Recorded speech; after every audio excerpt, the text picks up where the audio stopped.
हम लोग कहाँ तक पढ़ाए हुए पहले से? विजय अभियान।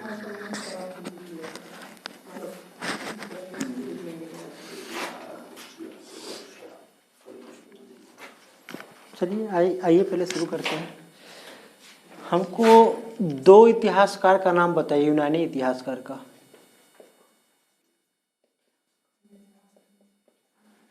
छोड़ दीजिए बुक को भी बंद कर लीजिए आराम से। दो यूनानी इतिहासकार का नाम बताइए, कल बताया गया है। जस्टिन और अब देख और मेगास्थनीज क्या है ये पहले बता है आपको। राजदूत है वो। इतिहासकार का नाम बताना है। जस्टिन और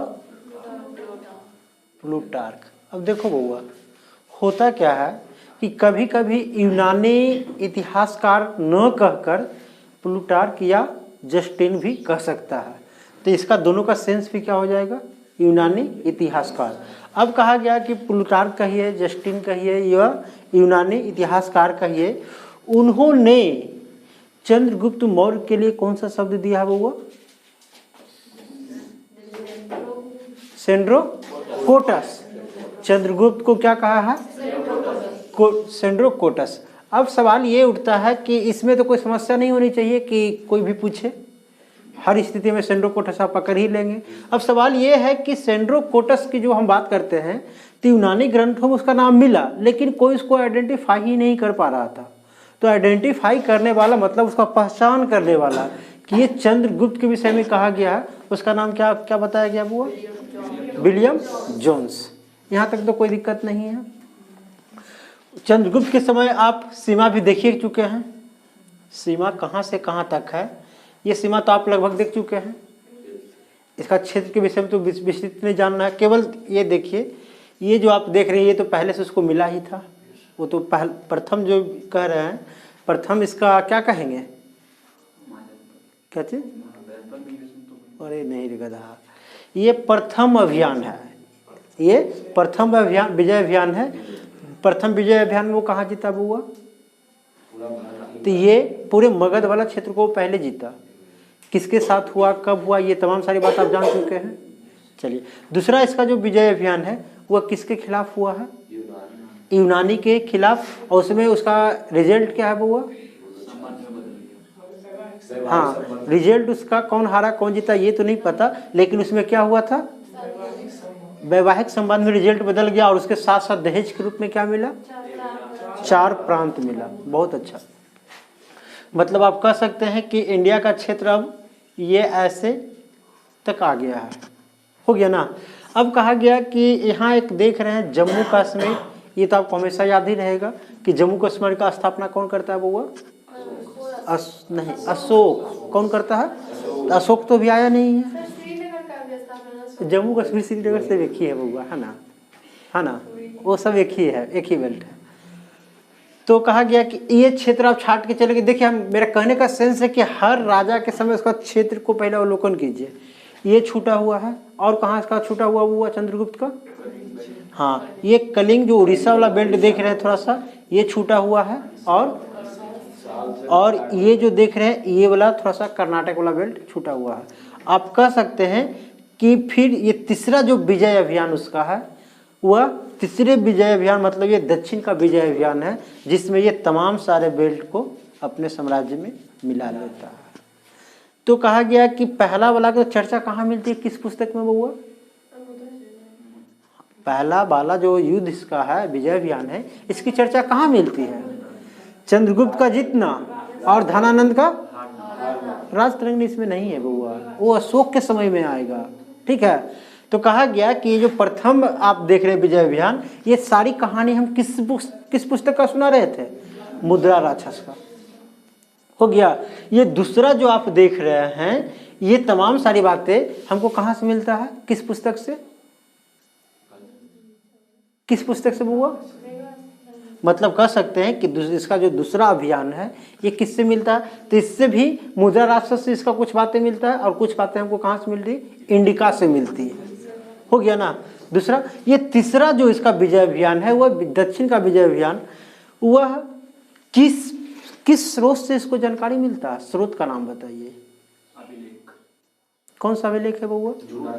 जूनागढ़ अभिलेख। किसका अभिलेख है वो? खारवेल कलिंग में है बउआ। ये जो उड़ीसा अभिलेख देख रहे हैं ना, यहाँ खारवेल मिलेगा आपको, समझ गए। और उसका हाथी गुम्फा अभिलेख है, याद रहेगा। खारवेल जो राजा है उसका कौन सा अभिलेख मिलेगा? हाथी गुम्फा अभिलेख। जबकि यहाँ जो आप देख रहे हैं ये वाला ये बेल्ट, इस बेल्ट कौन सा बेल्ट कहें? गुजरात का है ना। गुजरात का यहाँ कौन राजा मिलेगा? वंश नहीं, कौन सा राजा मिलेगा? चालुक्य अभी नहीं आएगा वो, चालुक्य आगे आएगा। रुद्रदामन हो गया। अब रुद्रदामन का कहा गया कि ये सारी बातें हमको कहाँ से मिलता है? तो रुद्रदामन का एक अभिलेख है, वह अभिलेख भी इम्पोर्टेंट आप लोग के लिए। क्यों?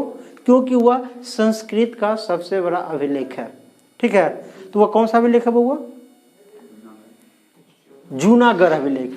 मतलब कह सकते हैं कि तीसरा जो उसका विजय अभियान है किस पुस्तक से मिलता है? जूनागढ़ अभिलेख से। बहुत अच्छा, अभिलेख से मिलता है। अब कहा गया कि इसके विषय में भी जान चुके, ये संस्कृत का क्या है? संस्कृत का बुआ, कारण कि अभिलेख की जब भाषा की बात करेगा या अभिलेख का गुणवत्ता की बात करेगा तो यहाँ एक कौन सा आएगा? जूनागढ़ अभिलेख, जो संस्कृत के लिए प्रसिद्ध है। अब कहा गया कि इसमें क्या क्या लिखा हुआ था। ये जो अभिलेख देख रहे हैं, इससे हमको पहला कौन सा बात पता चल रहा हुआ कि चंद्रगुप्त का दक्षिण विजय अभियान के बारे में इससे जानकारी मिलती है। दूसरी और कौन सी बात जानकारी मिलती है? हाँ, इससे सुदर्शन झील का निर्माण मिलता है, सुदर्शन झील का मिलता है नाम। अब कहा गया कि सुदर्शन झील भी अपने आप में एक छोटा सा टॉपिक है ना। आइए हम थोड़ा सा सुदर्शन झील की देख ले। तो सबसे पहले ये तत्काल के किस राज्य में है बउआ? पूछिए, किस राज्य में है सुदर्शन झील? गुजरात में। यहाँ कहने का सेंस क्या है? गुजरात। गुजरात के किस जिले में है?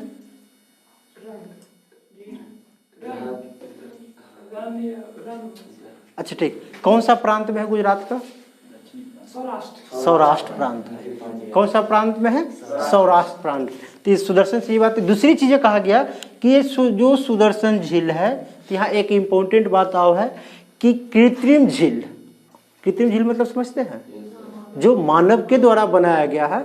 तो यह चंद्रगुप्त के साथ प्रथम कृत्रिम झील बनाया गया है। मतलब इसके पहले कोई भी शासक कृत्रिम झील निर्माण नहीं करवाया है। कृत्रिम झील निर्माण करवाने वाला प्राचीन काल का सबसे पहला राजा कौन है वो? चंद्रगुप्त मौर्य। अब कहा गया कि इससे और भी 2-3 राजा का नाम आता है। वह राजा का नाम कौन कौन है ये बताना। मतलब ये जो सुदर्शन झील देख रहे हैं इसमें 3-4 राजा इंक्लूड हैं। वह राजा कौन कौन है जरा नाम बताइए। कहते पहला तो बनाने वाला व्यक्ति कौन? चंद्रगुप्त मौर्य।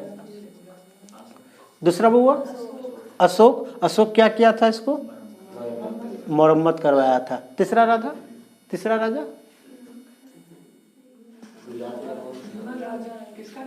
अस्कद।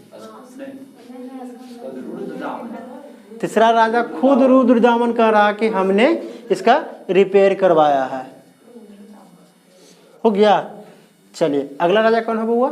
गुप्त काल का एक राजा मिलता है जिसका नाम क्या है? स्कंद गुप्त। हो गया।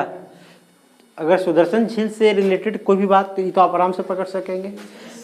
चलिए तो पहले काम करते हैं, कहाँ तक विजय अभियान आप लिखे हैं?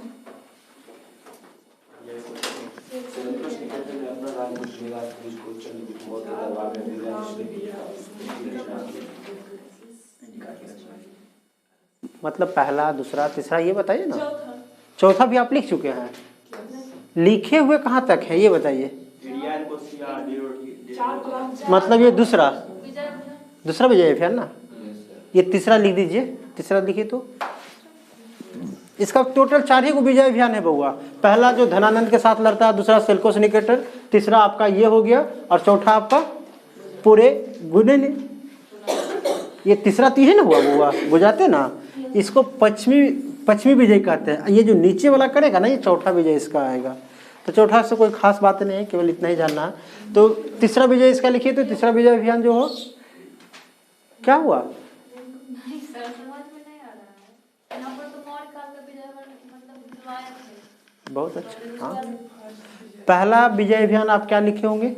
धनानंद और एक मिनट, धनानंद और अच्छा, हाँ हाँ, वो ठीक ही बता रहा है। पहला में धनानंद है, चंद्रगुप्त है, ये प्रवर्तक है, और दूसरा जो ये लड़ रहा है, दूसरा किसके खिलाफ लड़ेगा? सेल्कोस निकेटर के साथ लड़ेगा, जिसमें उसको एरिया एराकोस ये सब मिलेगा।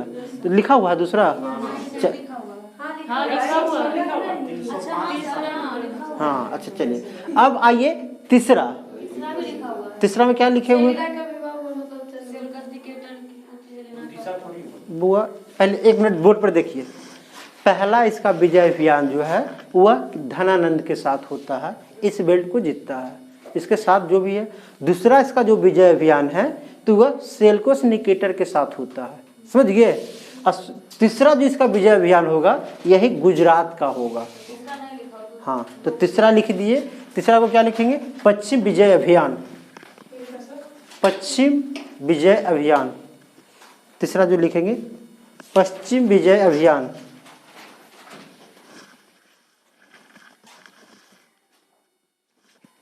हो गया बुआ। तीसरा में लिखेंगे पश्चिम विजय अभियान। लिखिए, जूनागढ़ अभिलेख से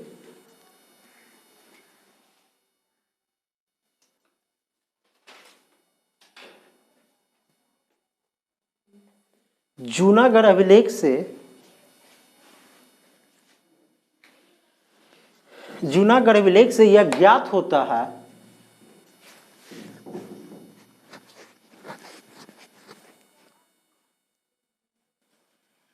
जूनागढ़ अभिलेख से ज्ञात होता है कि चंद्रगुप्त मौर्य का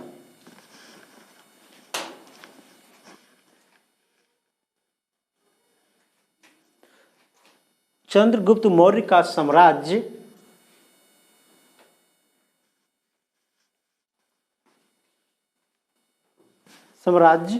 का विस्तार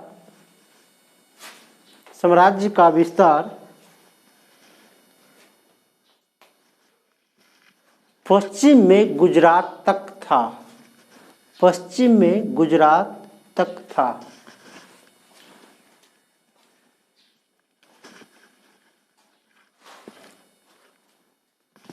हो गया। गुजरात के, उसी में लिख दीजिए, गुजरात के कौन सा प्रांत में बनाया गया बउआ? सौराष्ट्र प्रांत। लिख दीजिए, गुजरात के सौराष्ट्र प्रांत में, गुजरात के सौराष्ट्र प्रांत में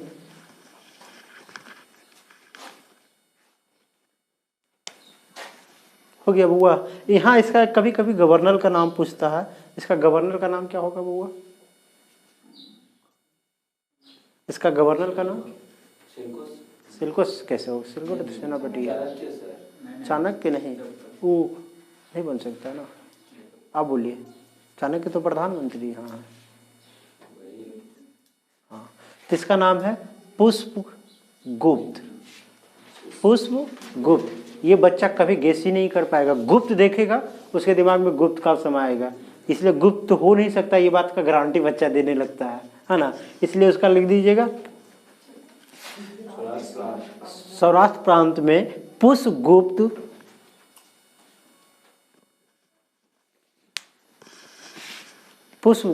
ब्रैकेट में गवर्नर कर दीजिए की सहायता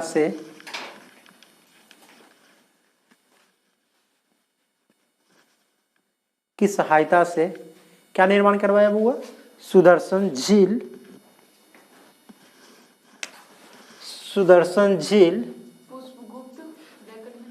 बाय गवर्नर, सुदर्शन झील का निर्माण करवाया। सुदर्शन झील का निर्माण करवाया।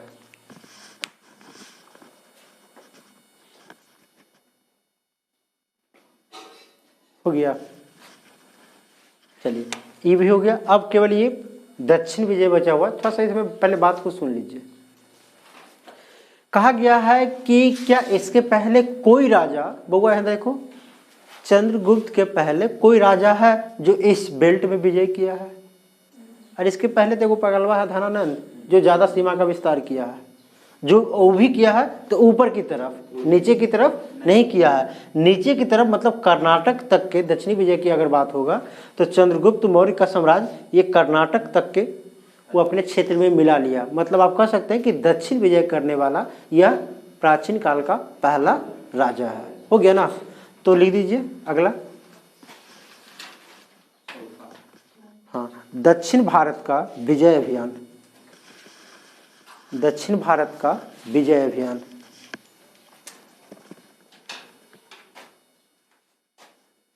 हो गया। दक्षिण भारत का विजय अभियान हेडिंग लगा के उसमें लिख दीजिए कि दक्षिण भारत विजय करने वाला यह पहला शासक है। दक्षिण भारत विजय करने वाला यह पहला शासक है। दक्षिण भारत विजय करने वाला यह पहला शासक है।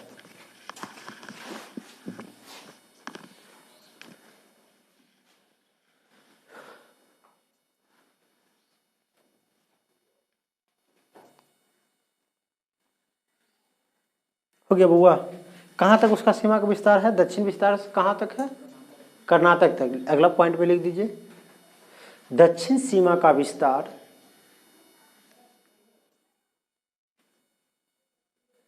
दक्षिण सीमा का विस्तार कहाँ तक दोगे बुआ?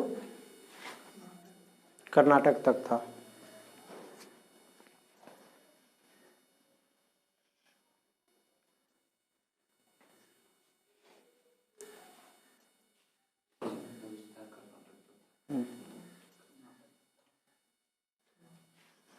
हो गया बुआ?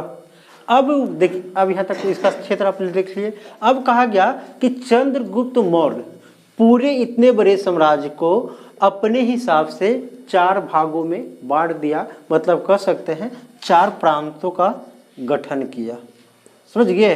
प्रांत का गठन किया। इसका ये पूछा जाता है कभी कभी। 4 प्रांत का कोई नाम बता सकता है? काबुल, हाँ, काबुल, कंधार, कंधार। अब बताओ बउआ, इतने में तो 2 को निपटा दिया तुम। और बोलिए।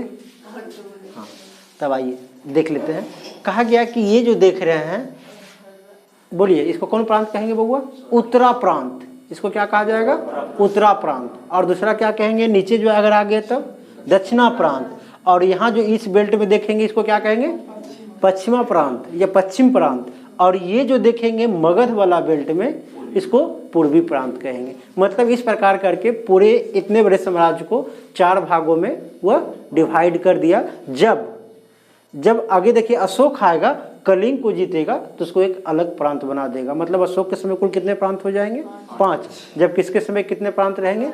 हाँ। अब कहा गया कि ये चारों प्रांत की राजधानियां पूछता है। ये 4 प्रांत देख रहे हैं, ये चारों प्रांत का राजधानी कहाँ कहाँ है? पहले ये कौन सा प्रांत कहेंगे बुआ? उत्तरा प्रांत। उत्तरा प्रांत का राजधानी कहाँ कहेंगे? तक्षशिला। कहाँ कहेंगे? तक्षशिला। पहला उत्तरा प्रांत का हो गया। चलिए दूसरा का बोलिए, बोलिए। सबका पाटली पूर्वी का ना होगा जी? सबका, जैसे इसका अलग है, इसका अलग है, इसका अलग है, इसका भी अलग ना होगा? नहीं बुआ, इस बेल्ट का। हाँ बोलिए। सौराष्ट्र प्रांत भी नहीं होगा। चलिए पहले ये चारों का नाम लिख लीजिए, कौन कौन प्रांत है, उसका राजधानी ऑटोमेटिक ऐसे ही लिखा जाएगा। चारों प्रांत आप अपने मन से लिख दीजिए। कौन कौन प्रांत कहेंगे? यहाँ से उठाइए, उत्तरा प्रांत और क्या चीज? नहीं, केवल 4 प्रांत लिख के हेडिंग लगा दीजिए और नीचे चारों प्रांत का नाम लिख दीजिए।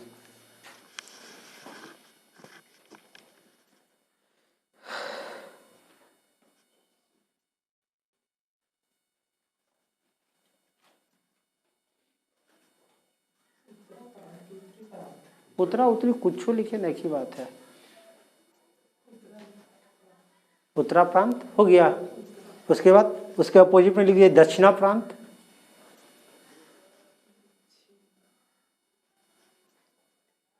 दक्षिणा प्रांत। उसके बाद क्या लिखेंगे बुआ? पश्चिमी को क्या लिखेंगे? मध्य प्रांत, इसको लिख दीजिए मध्य प्रांत। और एक बार कौन बचेगा? पूर्वी प्रांत।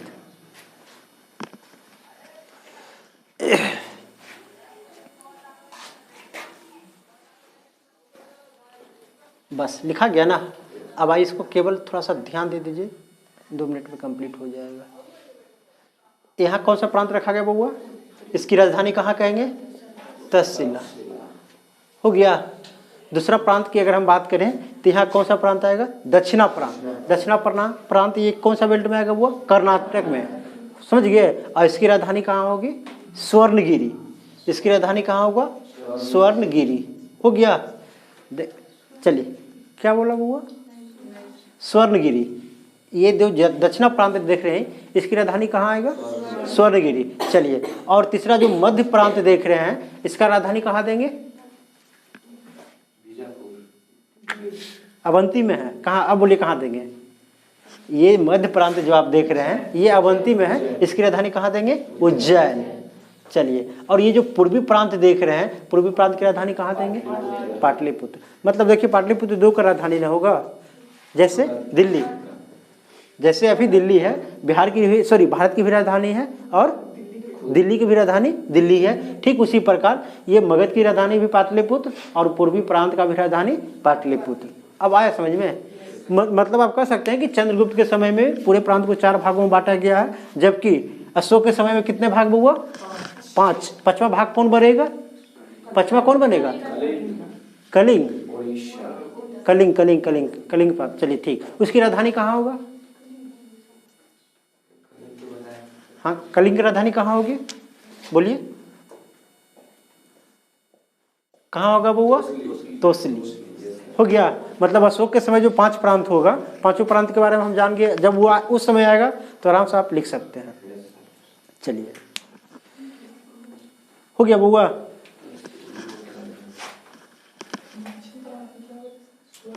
हाँ,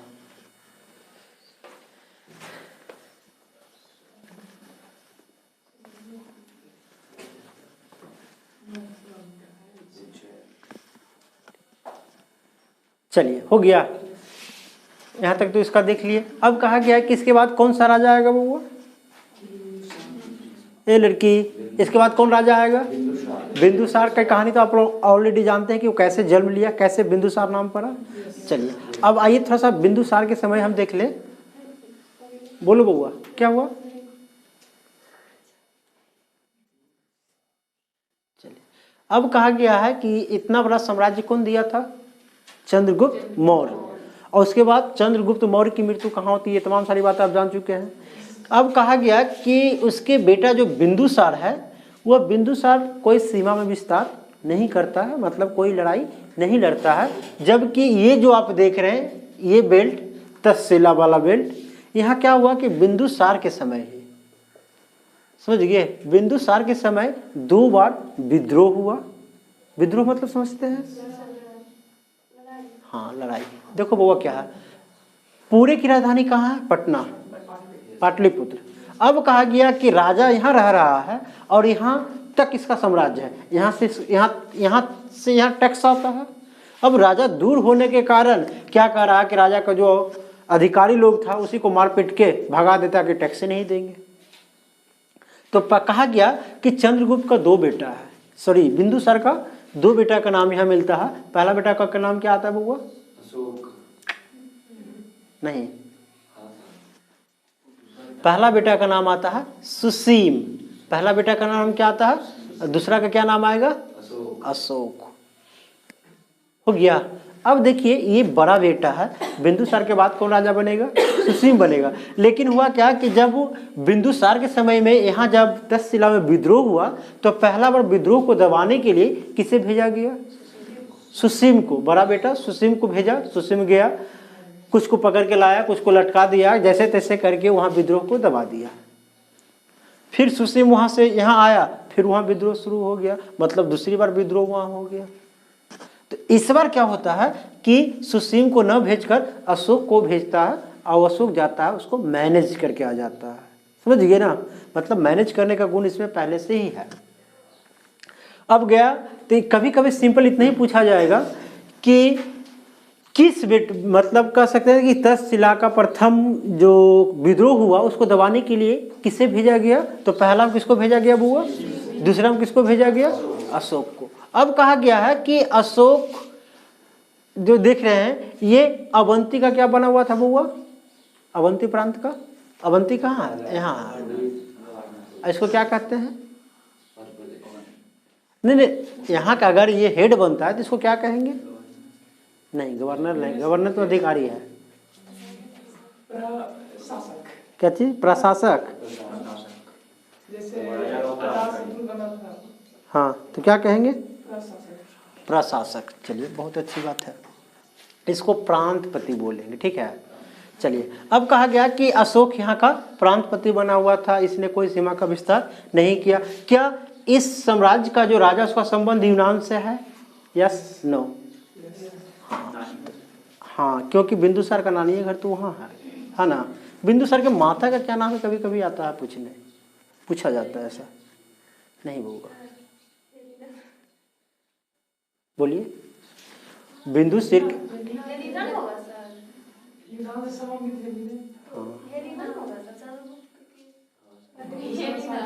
बउआ तुम लोग ध्यान कहानी को नहीं देता। अभी हम बताए कि बिंदुसार के 2 बेटा है, ठीक, जबकि कल आपको क्या बताए थे कि अशोक ने अपने 99 भाइयों की हत्या किया।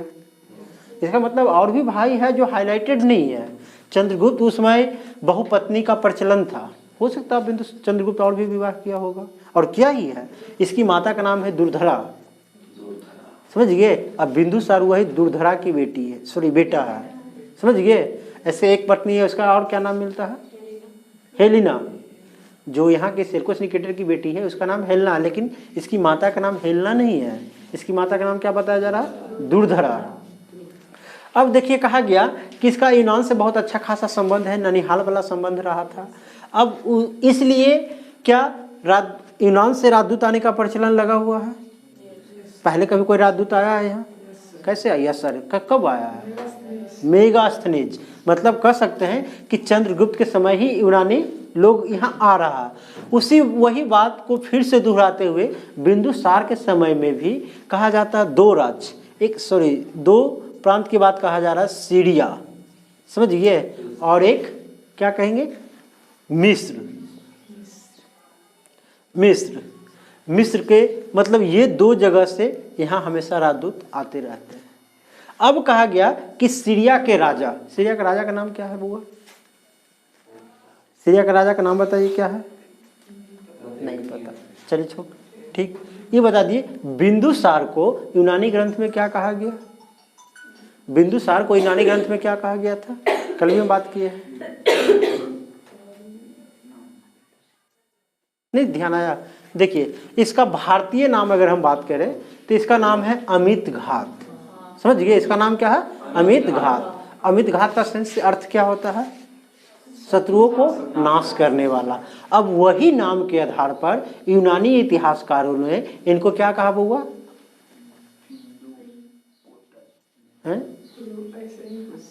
बोलो, अमित्रोचेडस, क्या कहा गया है इनको, अमित्रोचेडस। अब यूनानी ग्रंथ में बिंदुसार का क्या नाम मिलता है, क्या नाम मिलता है, अरे लड़की अभी ना बोल रहे हैं, अमित्रोचेडस हो गया।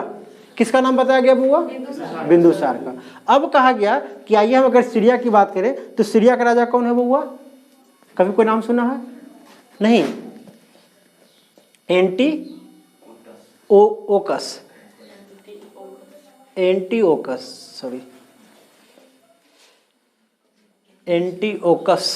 समझ गए। इसका एक राजदूत है,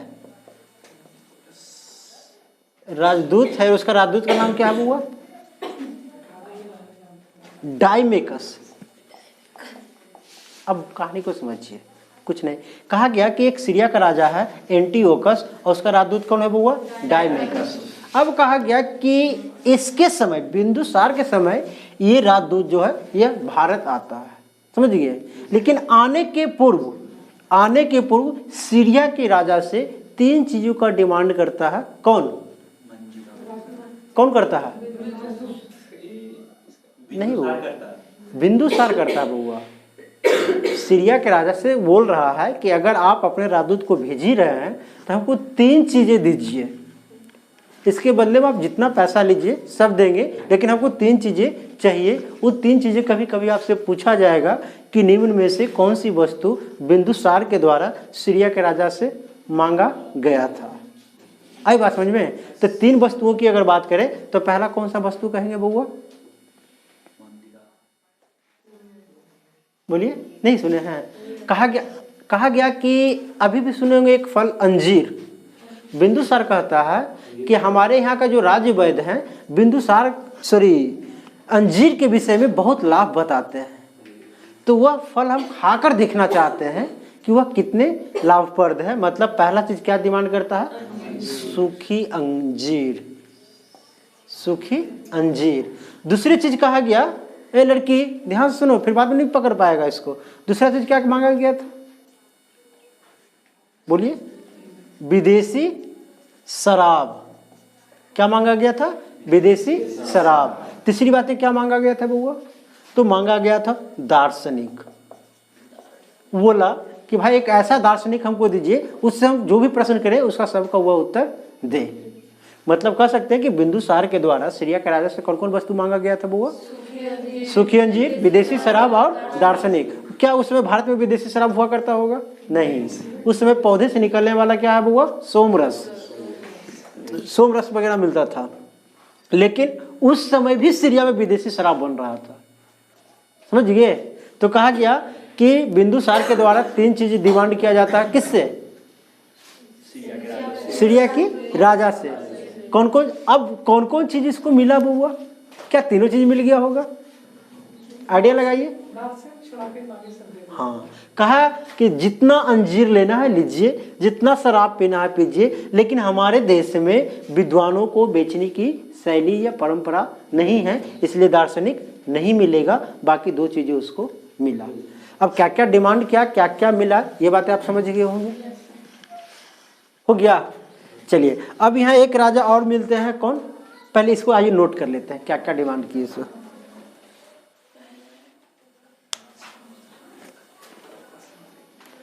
अच्छा, कोई एक बच्चा बताइए, बिंदुसार किस धर्म को मानता होगा बउआ? रुक जाइए, बिंदुसार किस धर्म को मानने वाला होगा? आजीवक। कंफर्म? हाँ, क्योंकि जब कहानी बताया था चंद्रगुप्त यहाँ आ गया था, है ना? चलिए, बहुत अच्छा। तो आइए लिख लेते हैं पहला बिंदुसार। ऊपर एक मोटा हेडिंग लगा दीजिए और उसके बाद लिखिए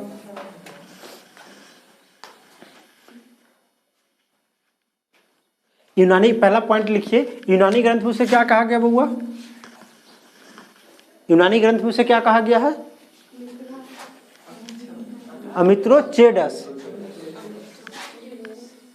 अमित्रोचेडस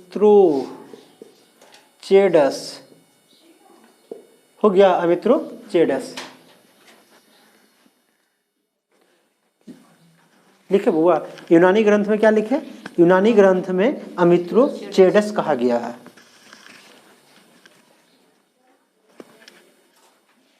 भारतीय ग्रंथों में से क्या क्या कहा गया बुआ?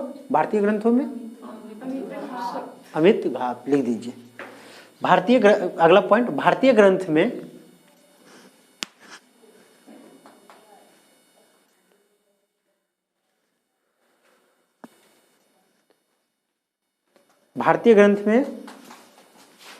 क्या कहा गया बुआ?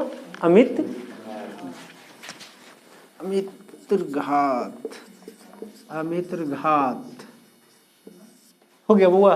भारतीय ग्रंथों में अमित घात कहा गया है, जिसका शाब्दिक अर्थ क्या होता है? शत्रुओं को नाश करने वाला।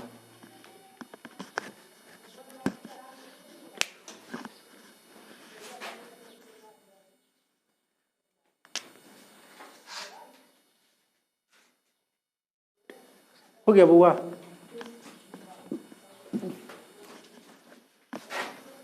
चलिए,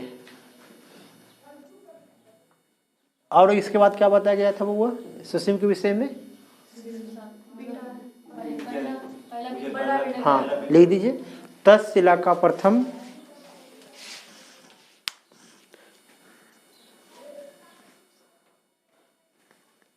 तक्षशिला के प्रथम विद्रोह को दबाने के लिए सुसीम तक्षशिला के प्रथम विद्रोह को दबाने के लिए अपने बड़े बेटे सुसीम हाँ बड़े बेटे सुसीम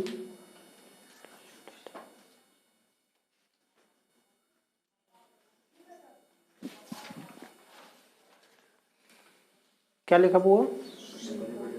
बड़े बेटे सुसीम और एवं द्वितीय विद्रोह को दबाने के लिए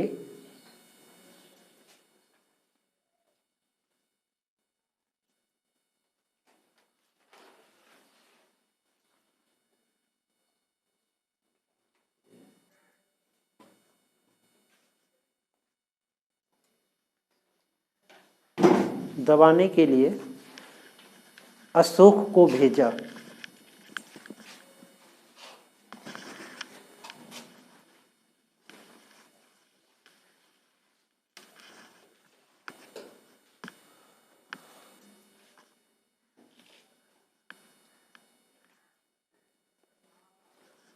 ये किस धर्म को मानने वाला? लिख दीजिए अगला पॉइंट। बिंदुसार लिख दीजिए। बिंदुसार आजीवक संप्रदाय को मानने वाला था।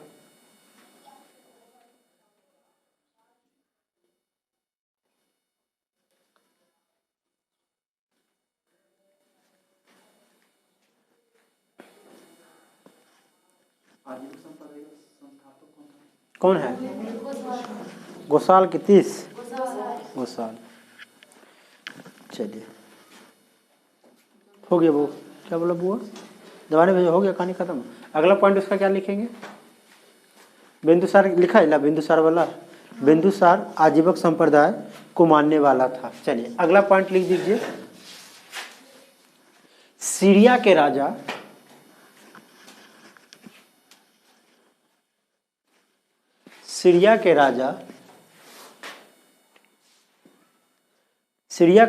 एंटियोकस, ऐसे लिखना है एंटियोकस है ना। और राजदूत क्या लिखोगे वो? डायमेकस।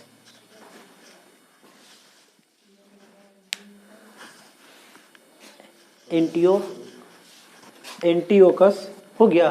और राजदूत क्या लिखेंगे? डायमेकस। राजदूत होगा।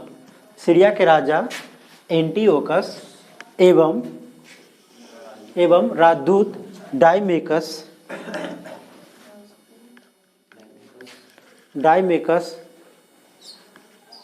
एक मिनट क्या लिखा हुआ? सीरिया के राजा एंटियोकस नी कर दीजिए तो पॉइंट अच्छा लग जाएगा सेंटेंस। हाँ ने, सीरिया के राजा एंटियोकस ने राजदूत डायमेकस को भारत भेजा।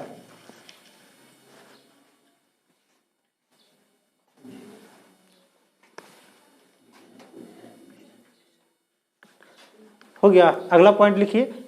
बिंदुसार ने क्या क्या डिमांड किया था वो? 3 चीजें।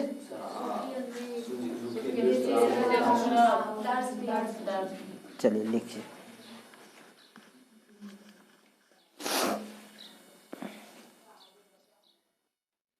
ऐसे पता चलेगा बुआ। बिंदुसार ने सीरिया के राजा से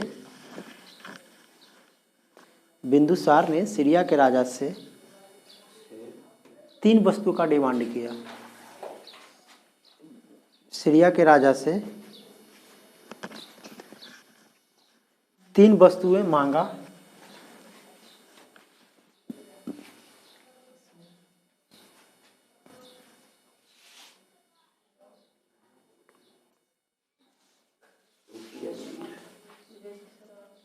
सूखी अंजीर, विदेशी शराब और दार्शनिक।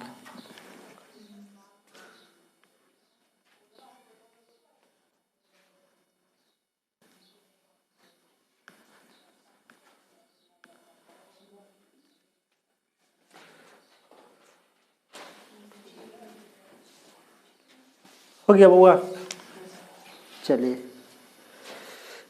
3 वस्तुओं को डिमांड किया, मिला क्या क्या ये भी लिख दीजिए। डिमांड किया, हो गया ना।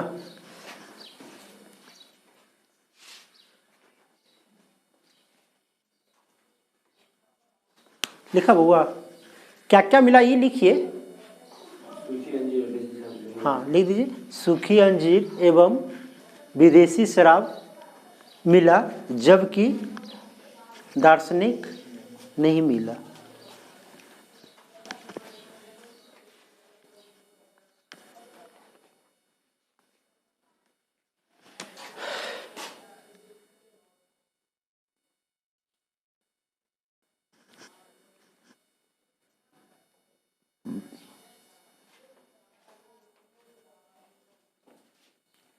हो गया बस। अब एक बात केवल इस जान लीजिए, लिखना नहीं है इसको। ये कौन सा, मिस्र का राजा। मिस्र का राजा कौन है बउआ? मिस्र का राजा, ये केवल राजदूत के दृष्टि से देख लीजिए, फिलाडेल्फस। हो गया, फिलाडेल्फस। इसका राजदूत कौन है बउआ? राजदूत इसका कौन बनेगा?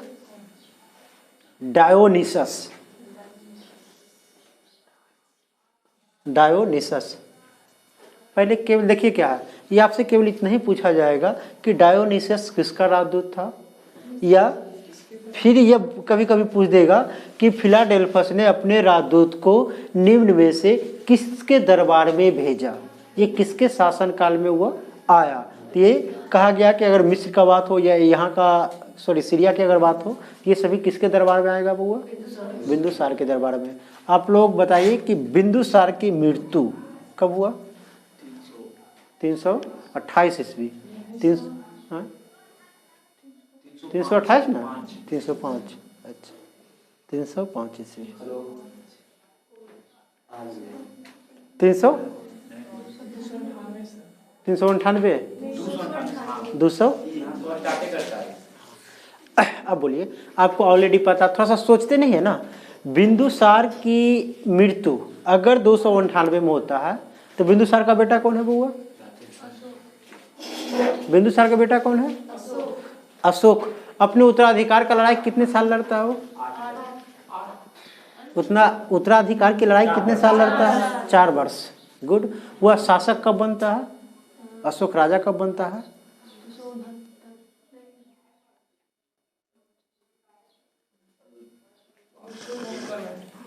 बस 269 में।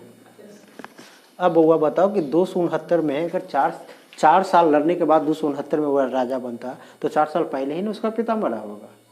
4 साल पहले अगर कहें तो ये कितना आ जाएगा? 273। हो गया। अब इस डेट को, केवल एक डेट को पकड़ के चलिए कि 273 ईस्वी। अब यहीं से हम लोग कहानी को आगे बढ़ाएंगे तो आप सुनेंगे कि 273 ईस्वी में बिंदुसार की मृत्यु हो जाती है। राजा कौन बनेगा बबुआ? बनना किसको चाहिए? सुसीम को। तो तब कहा जाता है, किदवंती पुस्तक के अनुसार कहा जा रहा कि 273 ईस्वी पूर्व जब बिंदुसार की मृत्यु होती है तब उसका 100 भाइयों मिलकर पूरे क्षेत्र को 100 भागों में बांटना चाहता है। समझ गए? पूरे भाई मिलकर पूरे साम्राज्य को वह बांटना चाहता है, लेकिन अशोक ऐसा करना नहीं चाहता है। वो कहाँ का प्रांतपति है बउआ? प्रांतपति कहाँ का? उज्जैन का। अब कहा गया कि अशोक अपने सेनापति, उसका सेनापति कौन है बउआ इस समय? बिंदुसार का सेनापति कौन था? उसका सेनापति कौन है? राधागुप्त। आप लोग जो कहते हैं ना कि जो 99 भाई इसको क्यों ना मार दिया, वही है मेन खलनायक, यही है।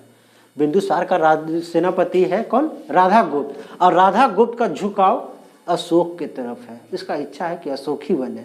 अशोक को क्या किया कि यहीं से लाइन पर ले लेता है, और ये अशोक और राधागुप्त दोनों मिलकर वह 99 भाइयों की हत्या करके कहाँ डाल देता है बउआ? अगम कुआं। पटना का जो अगम कुआं देख रहे हैं ना, उसी में अपने 99 भाइयों को वह डाल देता है। इससे मुख्य बात हमको पहले यही केवल जानना है कि बिंदुसार का मृत्यु 73 वर्ष हुआ और 4 वर्ष तक कुछ भी नहीं हुआ। 4 वर्ष तक ये खाली रहा, मतलब 4 वर्ष तक क्या चला हुआ, उत्तराधिकार की लड़ाई चल रहा। उसके बाद 269 ईस्वी पूर्व अशोक राजा बन गया। राजा किसकी सहायता से बना है ये? राधा गुप्त की सहायता से हो गया ना। अब कहा जा रहा है कि वह अपने शासन करना अब शुरू कर देता है, लेकिन सभी राजाओं से हटकर है अशोक। अशोक की जो अगर बात करें तो जितने भी राजा देख रहे हैं सबसे हटके विचार कहा है। ये क्या उस समय कोई इलेक्ट्रॉनिक मीडिया होगा वो, प्रिंट मीडिया होगा? प्रिंट मीडिया में तो समझते हैं क्या? अभी देखिए मोदी जी को अगर कुछ कहना है कितना देरी लगेगा कि पूरी जनता को कह देंगे? बस कुछ बोलते हैं घंटा 2 घंटा में पूरी दुनिया जानता है कि मोदी जी ये कहना चाहते हैं। उस समय अशोक अगर कुछ कहना चाहेगा जनता कैसे जानेगा वो? कोई व्यवस्था है? हाँ, तो क्या किया कि वह अभिलेखों के द्वारा जनता को संबोधित करने लगा। अपने मन की बात को जनता को बताने के लिए किसका प्रयोग लिया हुआ? किसका प्रयोग किया हुआ? अभिलेख का। इसलिए अशोक में हमको मुख्य रूप से इसका अभिलेख पढ़ना होगा। अगर अभिलेख पर आप कंट्रोल करते हैं तो आप लगभग ठीक ठाक स्थिति में पहुंच जाएंगे। हो गया? तो हम एक काम कर लेते हैं, इसको अशोक को वहीं छोड़ देते हैं। अशोक को आराम से कल क्लास शुरू करेंगे। लेकिन आइए तो पूरे चंद्रगुप्त को एक बार फिर बांधने के प्रयास करते हैं, कितना आप बांध पाते हैं।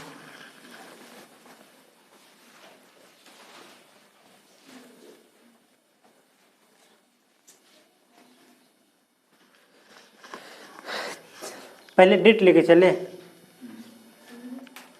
डेट बुआ। चलिए सबसे पहले तो हमको एक बताइए कि चंद्रगुप्त के समय में सीमा का विस्तार, चंद्रगुप्त के समय में सीमा का विस्तार मतलब कौन कौन क्षेत्र को अपने में शामिल किया? उंगली पर गिन कर बताइए कौन कौन क्षेत्र को वो अपने साम्राज्य में शामिल किया। 4 क्षेत्र तो यही हो गया, 4 क्षेत्र ये हुआ ना। फिर यहाँ देख रहे हैं जो तीसरा युद्ध लड़ता है, तीसरा में कौन लड़ रहा है? कौन प्रांत लेता है? सौराष्ट्र प्रांत। वो कौन विजय में आता है? पश्चिमी की दक्षिणी? दक्षिण में। दक्षिण में तो ये आ जाएगा, दक्षिण में नहीं, दक्षिण की अगर हम बात करें तो ये कर्नाटक से ऊपर। अगर ये इसका बेल्ट अगर हम बात करें तो ये कौन सा बेल्ट में आ जाएगा? पश्चिम विजय अभियान में आ जाएगा, और ये उत्तर विजय अभियान में आ जाएगा। समझ गए? और दक्षिण में ये तमाम सारी बात आ जाएगा। हो गया?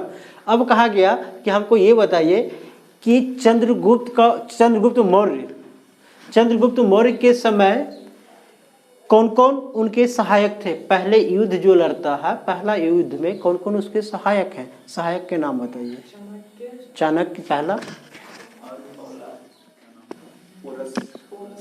पोरस उसका नाम क्या है बताया गया वो? हिमालय क्षेत्र का प्रवर्तक है ना, प्रवर्तक जिसका पहचान कहीं ना कहीं पोरस से किया जा रहा है। दूसरा सेनापति का नाम बताइए। सेनापति का नाम क्या नाम है? सक्टार। सेनापति का क्या नाम बताया गया? सक्टार। पहले युद्ध में वही तीनों मिलकर सहायक होता है। अब कहा गया है ये तमाम सारी बातें किस पुस्तक से मिलती है? मुद्रा। उसका लेखक कौन है वो? विशाख दत्त। मुद्रा राक्षक पुस्तक के द्वारा चंद्रगुप्त को किस जाति को माना गया है? कौन सा जाति माना गया है? वृषभ। वृषभ मीन्स क्या होता है? निम्न जाति का। कहने का मतलब मिला जुला को वो शूद्र ही माना। शूद्र कौन पुस्तक बोला वो? कौन ग्रंथ बोला? ब्राह्मण ग्रंथ। उसको क्या बोला? शूद्र बोला। जबकि क्षत्रिय कौन बोला?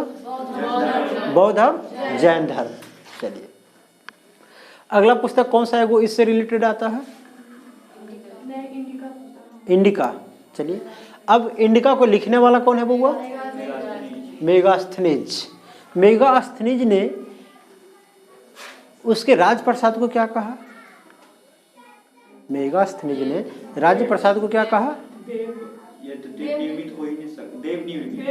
ये मानव निर्मित तो हो ही नहीं सकता है, ये देव निर्मित है। चलिए अब हमको ये बताइए वह कहाँ कहाँ के राज दरबार से तुलना कर दिया? मतलब कहाँ कहाँ के राजप्रसाद के साथ तुलना किया? ईरान। आप तो होलसेल बोल रहे हैं, होलसेल नहीं बोलना।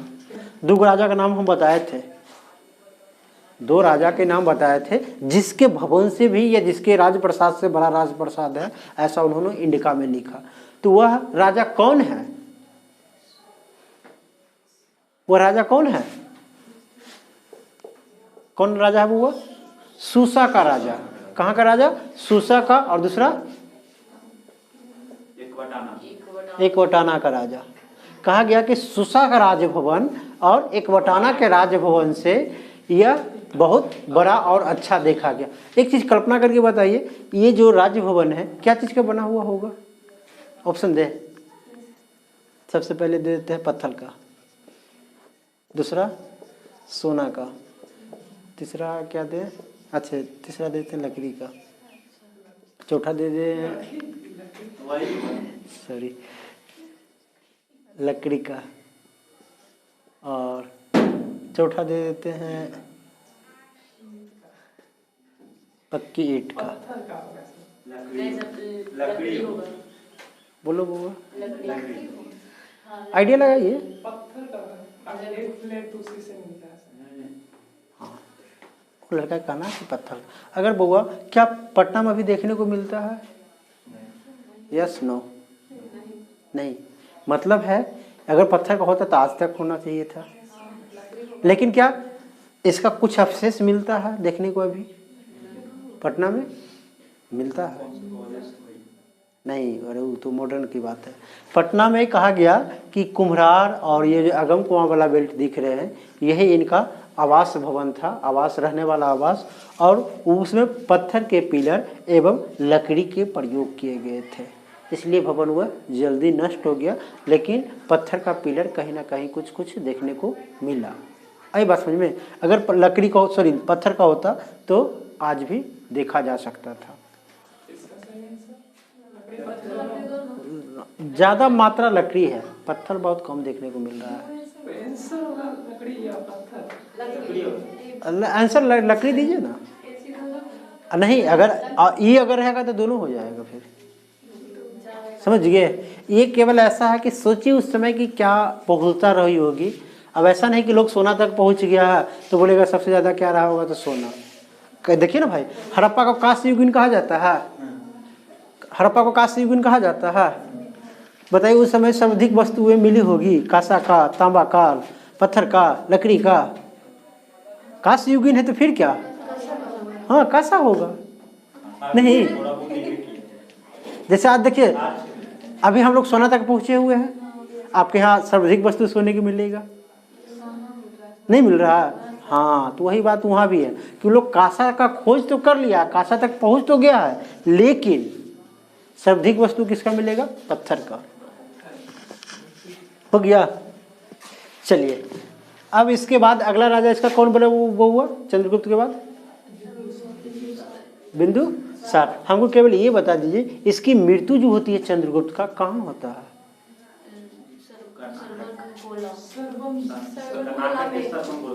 कर्नाटक के श्रवणबेलागोला। हो गया, श्रवणबेलागोला में होता है। किस विधि से होता है वो? संलेखन विधि से। निर्वाण होता है कि महापरिनिर्वाण होता है? महापरिनिर्वाण। हाँ, क्योंकि वो जैन धर्म को मानने वाला है, और जैन धर्म में मृत्यु को ही क्या कहा गया है? निर्वाण। मतलब किस विधि से हुआ वो? संलेखन विधि से। बताइए अब किन जैन ऋषियों के साथ वह गए थे कर्नाटक? भद्रवाहु। चलिए बहुत अच्छा। अगला राजा कौन है वो? चंद्रगुप्त के बाद कौन बनेगा? बिंदुसार। उसके बाद अगला राजा अशोक। अशोक के बाद उसके बाद कुणाल। उसके बाद दशरथ। उसके बाद बृहद्रथ। इतने ही राजा, ये अंतिम राजा है ना?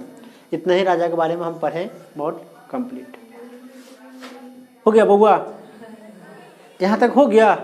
चलिए अब हमको केवल ये बताइए इसके समय में 4 प्रांत बना, कौन कौन, और उसकी राजधानी कहाँ? उत्तरी प्रांत। उत्तरी प्रांत या उत्तरा प्रांत कहाँ है? तक्षशिला।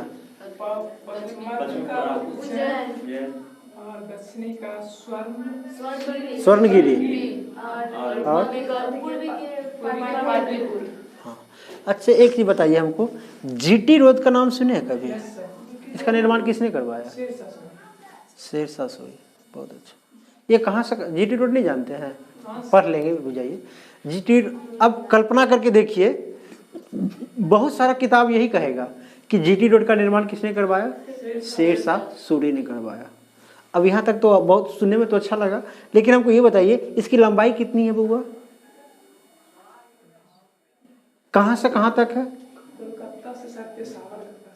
कोलकाता से पेशावर। अब बताइए कि पेशावर मतलब पाकिस्तान तक। अब बताइए कि उसकी लंबाई कितना रहा होगा? बोलिए। 6000। खैर जो भी, जितनी लंबाई, अगर चलिए 2000 रहिए, मान के चलते 2000 किलोमीटर हो गया। शेरशाह सूरी कितने दिन तक शासक बना रहा बउआ? कितना दिन हुआ शासन किया है? 6 वर्ष। क्या 6 वर्ष में 2000 किलोमीटर का रोड बनाना पॉसिबल है? हाथ से बना, मशीन नहीं है उस समय, जो भी बनेगा हाथ से बनेगा। क्या ये पॉसिबल है? हाँ, तो वही किया था। ये उत्तरा रोड के नाम से ये पहले जाना जा रहा, समझ गए। और यह क्या किया कि जीटी रोड तो बाद में ना नाम पर अंग्रेज लोग रखा। ये क्या नाम रखा था इसका? शेरशाह सूरी क्या नाम रखा? अरे लड़का, ग्रैंड ट्रैंक रोड अंग्रेज आया ना, उसका मरम्मत करवाया और जीटी रोड उसका नाम रख दिया। इसके पहले उसका क्या नाम था? उसको कहा जाता सड़क के आजम। सड़क के आजम। सड़क के आजम का मतलब समझते हैं? तो खाली तो आप लोग बोलते हैं शहीद आजम कौन है? शहीद आजम कौन है बुआ? भगत सिंह। बस उनके बारे में केवल जानते हैं कि शहीद आजम। आजम का सेंस होता है क्या होना बुआ? बोलिए। सर्वश्रेष्ठ होना। मतलब जितने भी लोग शहीद हुए उसमें सर्वश्रेष्ठ कौन माने जा रहे हैं? भगत सिंह। उसी प्रकार कहा गया कि सड़क के आजम की अगर बात होगा, मतलब सभी सड़कों में यह सर्वश्रेष्ठ सड़क है, समझ गए। इसको उपाधि दिया गया था, लेकिन अंग्रेज लोग क्या करता है कि इसका नाम थोड़ा थोड़ा रिपेयर करवा के बदलते चल जाता है। खैर छोड़िए। अशोक के बारे में हम लोग कल आराम से स्टार्ट करेंगे। उसका मुख्य चीज क्या है वो? अभिलेख। अभिलेख वह कितने प्रकार के अभिलेख प्रयोग करता है? 14 प्रकार के। कितने प्रकार के? 14 प्रकार के। तो आंसर आता है 4 प्रकार के। अभिलेख की अगर हम बात करें तो कुल 4 प्रकार के अभिलेख होते हैं। बस वो छोड़ दीजिए उसको। कुल 4 प्रकार के अभिलेख होते हैं। कौन कौन बउआ? देख लीजिए। मास्क के छोड़ दीजिए। नहीं, हम ये कह रहे हैं कि 4 प्रकार के अभिलेख होते हैं। अभिलेख वो देखिए कर क्या रहा था अशोक। अशोक अपने मन की बात जनता को बताने के लिए क्या किया कि अपने मन की बात को बड़े बड़े पहाड़ों में लिखवाना शुरू कर दिया। अगर बड़े बड़े पहाड़ में लिखवाया जा रहा है तो उसको किस नाम से जाना जाएगा बउआ? बृहद शिला लेख। आया समझ में? अगर बड़े बड़े पहाड़ में कटिंग करके लिखवाएगा तो क्या कहा जाएगा? बृहद शिला लेख। अब कहा गया कि कहीं ऐसे भी तो होगा कि जहां बड़ा पहाड़ ना हो या छोटी पहाड़ हो, तो उसको क्या कहा जाएगा? लघु शिलालेख। लघु शिलालेख हो गया। अगर बड़ों पहाड़ों में अपने बात को लिखवा रहा है तो उसको क्या कहेंगे? बृहद शिलालेख। अगर आप छोटे छोटे पहाड़ों में अपने मन की बात को लिखवा रहा है तो उसको क्या कहा जाएगा? लघु शिलालेख। अब होगा कि जहां पहाड़ रहेगा ही नहीं तब, तो वैसे स्थिति में वो क्या करवाया कि एकास्म पत्थर का क्या बनाया हुआ? स्तंभ। समझ गए? एकास्म मतलब समझते हैं? एकास्म मतलब एक ही पत्थर, समझ गए? एक पत्थर को काटकर 50 फीट लंबा बनवाया। आप अनुमान लगा सकते हैं कि कैसे उसमें ले जाता होगा। सोचिए 50-50 फीट लंबा मिला एकास्म पत्थर, जो बीच में ज्वाइंट है ही नहीं। ऐसे पत्थर को क्या कहा गया हुआ? स्तंभ लेख। हो गया। तो 3 लोगों तो पता चल गया। चौथा कौन होगा? हाँ, अगला कौन हो जाएगा? गुहा शिलालेख। गुहा लेख है ना, गुहा लेख मतलब गुफा लेख होता है। जैसे देख रहे हैं बराबर की पहाड़ी के नाम सुने हैं? सुने हैं बराबर की पहाड़ी? बराबर का नाम सुने हैं? बराबर की पहाड़ी में वो क्या करवाता है कि गुहा लेख मतलब गुफा बनाकर किसको दान देता है बउआ? आजीवक संप्रदाय को। क्यों दान देता है? क्योंकि उसके पिताजी आजीवक संप्रदाय को मानने वाले थे। दादाजी हो गए, बिंदुसार ना मान रहा था, उनके पिताजी आजीवक संप्रदाय मानते थे। इसलिए अशोक क्या किया कि गुहा बनाकर मतलब गुफा बनाकर और उसमें प्रचार। देखिए आप अनुमान लगाइए कि उस समय को जो गुहा बनाया जा रहा था, गुफा बनाया जा रहा था, एकदम पॉलिशबद्ध, उसका दीवार इतना कर रहा है ना, शीशा देख रहा है ना, शीशा जैसा चिकना पॉलिश किया हुआ दीवार रहता था। अनुमान लगाइए कि आज ऐसा पॉसिबल है? आज ऐसा पॉसिबल है बउआ? आज क्या वो, हाँ पहले हाथ से बनाया हुआ है ना, हाँ अभी मशीन से पॉसिबल है, अभी मशीन से पॉसिबल, इतने टेक्नोलॉजी रहने के बाद, जबकि बिना टेक्नोलॉजी के ही बना दिया था। ऐसा हाथ रखे तो पता चलेगा एकदम शीशा जैसा चिकना है, ऐसा पॉलिश किया हुआ। तो कहा गया कि ये 4 माध्यम देख रहे हैं, ये चारों माध्यम के अनुसार वह अपने मन की बात को जनता को बताता है। हो गया। अब आइए, कहा गया कि बृहद शिलालेख की संख्या कितना आता है बउआ? तो सिंपल छोड़ लीजिए। ये जो शिलालेख दिख रहे हैं इसमें अशोक के द्वारा दिए हुए निर्देश हैं। निर्देश मतलब अशोक का आदेश कि जनता को ऐसा करना ही है, समझ गए। जबकि लघु शिलालेख जो देख रहे हैं इसमें क्या देख सुनेंगे वो? हाँ, अशोक के व्यक्तिगत जीवन की बताया गया है, जैसे अपने पत्नी का नाम, बेटा का नाम, कहाँ घूमा, ये तमाम सारी बातें अगर हमको मिलेगा तो कहाँ से मिलेगा? लघु शिलालेख। जबकि स्तंभ लेख हुआ तो स्तंभ लेख में भी अपने मन की बात है, लेकिन ये किसी खास चीज़ के लिए नहीं है। इसमें कहीं कहीं कुछ पारिवारिक अंश भी देखने को मिलता है, कहीं कहीं कुछ आदेश भी देखने को मिलता है। ये बृहद शिलालेख की संख्या कितना बताया गया है? कितना संख्या है? तो लोग डेमो में देखा है ना जी? नहीं देखे हैं? कहा गया, देखो यहाँ बहुत एक लोचा वाला समस्या है। बृहद शिलालेख की संख्या अगर पूछेगा तो उसकी होती है 14। बृहद शिलालेख की संख्या कितना होता है? 14। ये 14 क्या है? बृहद शिलालेख की संख्या। तो यही बच्चा कंफ्यूज कर जाता, संख्या तो 8 ही है, 8 ही जगह से मिला है ये चीज। अभी पढ़ाया जाएगा तो होगा कि 2 गो यहाँ मिला, यहाँ मिला, यहाँ मिला, ऐसे करके पूरे 8 जगह से मिला है। तो फिर संख्या 14 कैसे होगी? नहीं समझे बात? कहा गया है कि अगर बृहद शिलालेख की बात करें तो ऐसे ऐसे 14 जगह न करके 8 जगह से मिला है। 14 बात लिखा हुआ। हाँ, और ये सभी 8 में 14 बातें लिखा गया है। इसलिए बच्चा से पूछा जाता है कि बृहद शिलालेख की संख्या कितनी है, तो आंसर क्या कहेंगे? 14 की 8। 8 ही जगह से ना मिला है? मिला है 8 ही जगह से ना? हाँ, संख्या आपको 14 बताना होगा। संख्या किसका 14 है बुआ? बृहद शिलालेख। उसमें क्या दिखाया गया? 14 बात। अशोक अपने मन की बात मतलब अपने आदेश को 14 लाइन में नोट करवाता है। इसलिए बृहद शिलालेख की संख्या कितना कहा गया है? 14। मिला है कितने जगह से? 8 जगह से। तो ये सब तो खैर 2 मिनट में हो जाएगा, इसके लिए छोड़ दीजिए।